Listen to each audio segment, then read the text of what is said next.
everyone, welcome back to my channel. It's Masuki Arts. Today we're doing another paint with me video.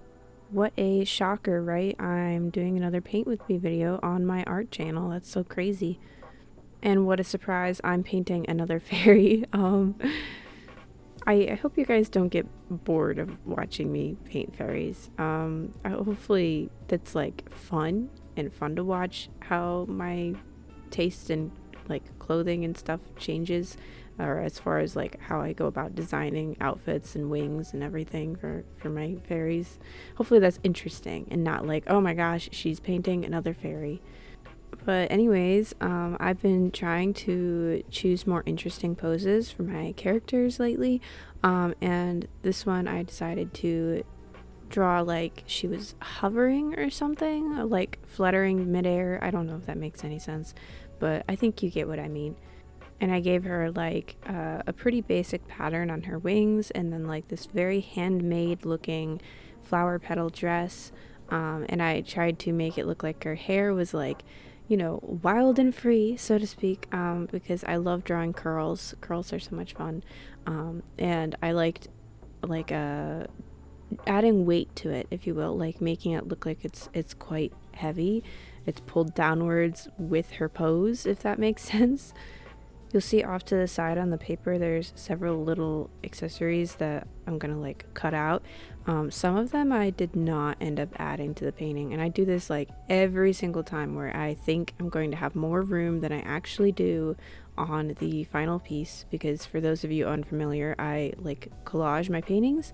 I cut everything out like it's a paper doll and paper doll accessories, and then I put it all over a background. But sometimes there are things that just don't end up fitting with the like vision I come up with later on for the piece, you know, like those push pins and everything. Yeah, they were part of a whole different concept I had for this character, where she was going to be like crafty, and I had drawn like this weird little pin doll. I don't know if anyone even knows what I'm talking about, but like those old style clothespins. I don't know if, I'm sure other people did this too, but my grandmother would draw faces on those and sew little dresses for like the old style clothespins, to make them look like little dolls. And I had a couple of those growing up, and I just wanted to bring that into this painting, but my drawn pin doll looked really weird, and I ended up going with an entirely different concept for this character. As a result, I was just like, you know, I'll save this idea for some other character some other time, because it would be fun to work with like something that's so nostalgic to me, but I just couldn't imagine a composition in which this like big pin doll was like balanced well with my character and everything. So I just scrapped it for the time being. I was tempted to make the color palette for this character green and pink, which is like what I usually do for my characters. Like I work with pink too much, to the point where like when I was working on my first picture book, I realized like both the main characters had pink in their outfits, and I was like, I mean, it's not really a problem, it's fine. It was just like, okay, if I add more characters to this universe, which I have since then, they can't have a ton of pink. They can have maybe a little bit, but not a ton.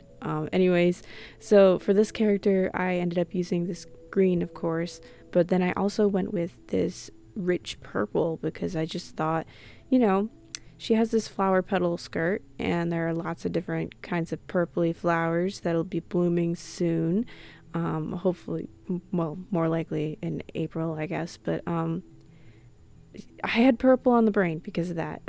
So purple was my good second choice, and that's what I went with, and I think it worked out perfectly, because this fairy feels a little more unique as a result. So I guess the point of that ramble was, yeah, I work with too much pink, and I don't regret mixing it up and working with purple. And I think if you are also an artist and you tend to have your favorite colors, maybe mix it up a little bit. That doesn't mean you can't use any of your favorite colors, but just try to branch out and work with some different ones, because you might end up loving it. Sorry about the lighting change halfway through this video, by the way. I've mentioned it many times before, but during the winter months, I've been working at my dining room table, which means I don't have my lighting equipment or anything. I just have like the big window that's across the table from me. And of course, being that it was like early to mid-February when I filmed this, that meant it got darker a little earlier on, and I had to turn on the big overhead light and everything. And that kind of warmed up the footage a little bit, maybe too much, in my opinion. My normal desk is out in a garage, and the lighting situation is much better out there because, as I mentioned, I have my own equipment and everything. But since it's freezing cold right now, maybe less so now that it's March, but it was pretty much unworkable due to the temperature. So I had to work at my dining room table over the winter, and I'm grateful to my parents for allowing me to do that because I mean, I do clean up and everything, but it's still like they gave me the space out in the garage. So I'm grateful to have a space to come into as well, and be allowed to work with my watercolors and gouache and everything. But anyways, I was on to possibly my favorite part of the process. I go back and forth. I think I've mentioned I go back and forth on which part of the process is my favorite. But I really enjoyed working with my gel pen and some acrylic markers on this fairy to add all these little sparkles and details and little white freckles and everything. It was just so much fun and brought so much magic and life into this fairy. At this point, I was really loving how she was looking. She just seemed so like energetic and friendly and like such a warm character overall. I want to name her. I don't name all of my fairies, but I wonder if I just should. Like I should just give them like character names, because I think that'd be kind of fun. So if I don't name my characters in the videos, you guys should feel free to suggest names. I'm open to suggestions for this character too, but I'm thinking maybe like something like Felicity or Dawn. I don't know. I think she's really cute and really pretty. And I added tons of glitter glue, as you can see here, and I glued her onto a background. And I cut out the final piece with like a very tight border. As you can see, it's not a square painting. I have just been loving like freeform paintings lately, and I do love how this one turned out.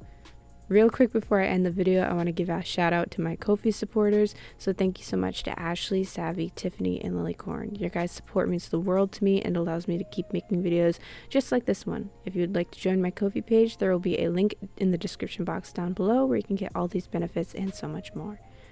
I want to thank you guys so much for watching. I hope you enjoyed this week's video. Be sure to like and subscribe if you did.